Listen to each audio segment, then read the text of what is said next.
حضور پاک صلی اللہ علیہ وسلم کی بعثت سے تقریباً 70 سال پہلے کا یہ قصہ ہے جس کو اللہ نے اس صورت میں بیان کیا ہے۔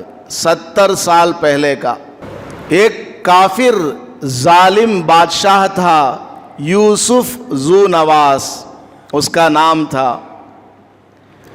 اس نے اپنی مملکت میں اپنے آپ کو خدا بنا کر کے شو کیا کرتا تھا کہ میں ہی تمہارا خدا ہوں، تمہارا رب ہوں، تم مجھے خدا مان لو، میری بات مان کر کے چلو۔ اور لوگ اس کی بات مانتے تھے، اس کی عبادت کرتے تھے۔ اس بادشاہ کے پاس ایک کاہن کا مطلب شیاطین اور ستاروں کو دیکھ کر کے، شیاطین کی مدد سے اور ستارے وغیرہ دیکھ کر کے مستقبل کی خبریں بیان کرنے والا اور ساحر جادوگر بھی تھا، جادو کا فن اس کے پاس تھا۔ اس نے بادشاہ سے کہا کہ بادشاہ اب تو میں بوڑھا ہو گیا ہوں، قبر میں جانے کا وقت آ گیا ہے، میں چاہتا ہوں کہ میرے پاس جو فن ہے، میرے پاس جو نالج ہے، جوتش کا نالج اور اسی طرح جادوگری کا جو نالج ہے میرے پاس، میں کسی کو سکھانا چاہتا ہوں، کوئی لڑکا مجھے دے دیجئے، اچھا انٹیلیجنٹ۔ بادشاہ نے کہا ٹھیک ہے، ہم تمہارے لیے کوئی ایک نوجوان لڑکا تلاش کر کے تمہاری خدمت میں بھیج دیتے ہیں۔ چنانچہ اپنے علاقے میں اس نے تلاش کیا تو ایک نوجوان ملا، عبداللہ ابن تامر اس کا نام تھا۔ اس نوجوان کو بلایا اور کہا دیکھو فلاں جگہ جادوگر رہتا ہے، ساحر رہتا ہے، اس کے پاس جا کر وہ تم کو جو سکھائے وہ سیکھ لو، روزانہ جایا کرو، وہ سیکھ کر کے آیا کرو۔ اب وہ نوجوان چونکہ اپنے ماں باپ کو جس طرح دیکھا کہ بادشاہ کو خدا مانتے ہیں، بادشاہ کی بات مانتے ہیں، اس کے آرڈر پر چلتے ہیں، اس نے بھی کہا کہ اے بادشاہ، اے ہمارے خدا، ہم آپ کی بات مانتے ہیں۔ چنانچہ وہ نکل پڑا جادوگر کے پاس جادو سیکھنے کے لیے۔ روزانہ وہ جاتا تھا، آتا تھا۔ ایک مرتبہ کیا ہوا، جاتے ہوئے اس کو راستے میں ایک اللہ والے مل گئے۔ اس زمانے کے، وہ زمانہ کون سا تھا؟ فترت کا زمانہ تھا۔ فترت کا زمانہ مطلب کیا؟